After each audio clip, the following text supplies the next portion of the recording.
Hey everybody, today is National Watermelon Day and we're going to be having a watermelon three-way.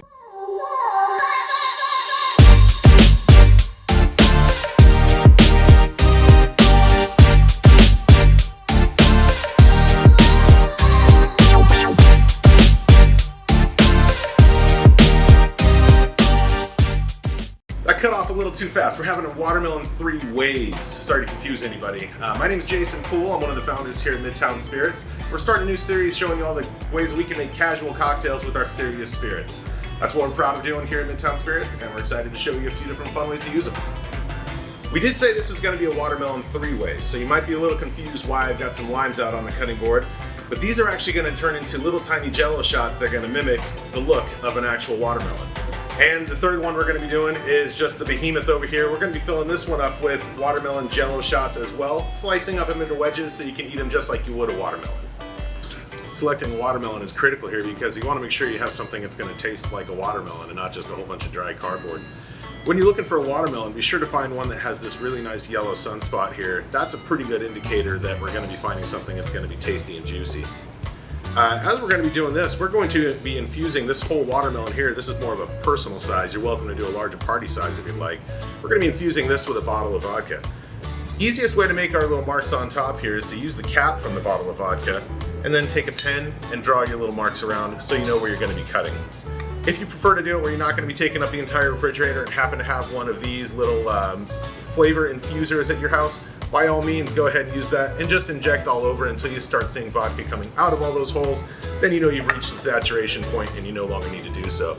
So I'm just going to sit here and carve an opening hole to put our bottle of vodka into. Obviously use a lot of caution here, and a smaller knife is a little bit easier to work with than a large type of chef knife here. Gives you a little bit more control over it and less likely to puncture into your hand, which is bad. Take out a little extra pulp from the inside to give that bottle some room in there. And then exactly as it sounds, we're going to be taking 1 cup, 8 ounces here of Midtown Spirits Classic Vodka, and we're going to be just inverting that right into the watermelon. Just as you see there. Now, obviously this thing's going to try rolling all over your refrigerator, so what we like to do is just to put this right into a mixing bowl, and that'll help to stabilize it when you put it in your fridge. For this next step, I definitely recommend wearing some gloves because if you have any cuts or anything on your hand, once you cut into these limes, you are certainly going to know it and it'll hurt. So please be using caution when doing this step. We're going to be slicing all the limes in half. And one little trick that I have is taking the knife and cutting across the little white core.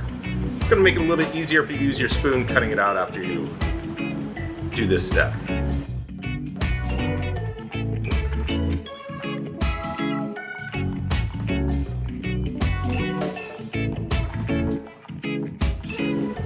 Then we're going to take our spoon. I personally prefer just using it kind of down in your fingers to get a little bit more leverage and just digging right into it as if you were doing this with like a grapefruit. It's a little bit more traditional style to do this here. It does take some strength to get into there, but just kind of get in there and then you can start pulling on the flesh to remove it. You're looking to get all the way down to that pit because you're really just wanting to get the green and the white section, none of the actual fruit itself.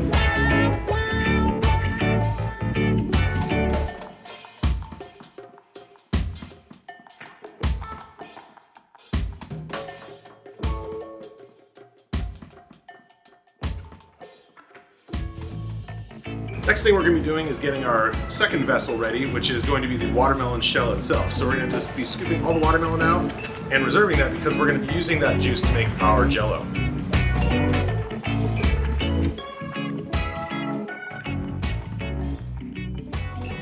Now that we've got everything scooped out of our watermelon, you'll see here we just have most of the white rind on the outside with a little bit of the pink flesh showing.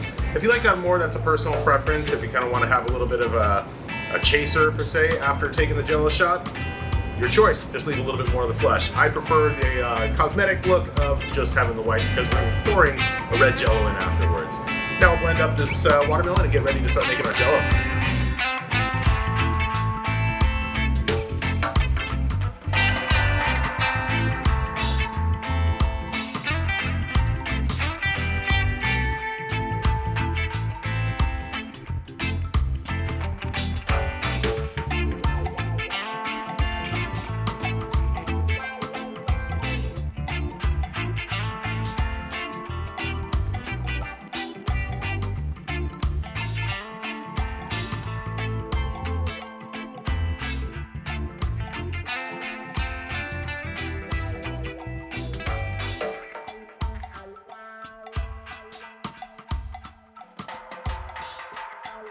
As promised for National Watermelon Day, we have got 3 different types of way to prepare and enjoy your boozy watermelon.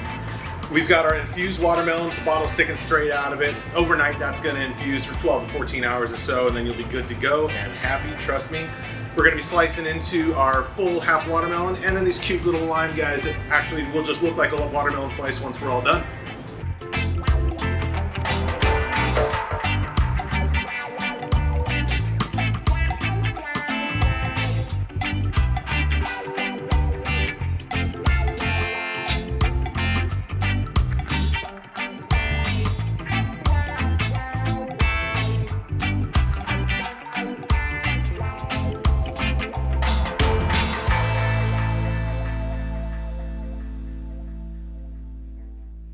Happy National Watermelon Day, everybody. We really hope you enjoy these as much as I've enjoyed making them, and as you can tell, I've already eaten a little bit of this one. So make sure to subscribe, like, and comment on everything down below. We're going to be making so much more fun stuff here, and I'm excited to show you all the different ways that you can use our spirits.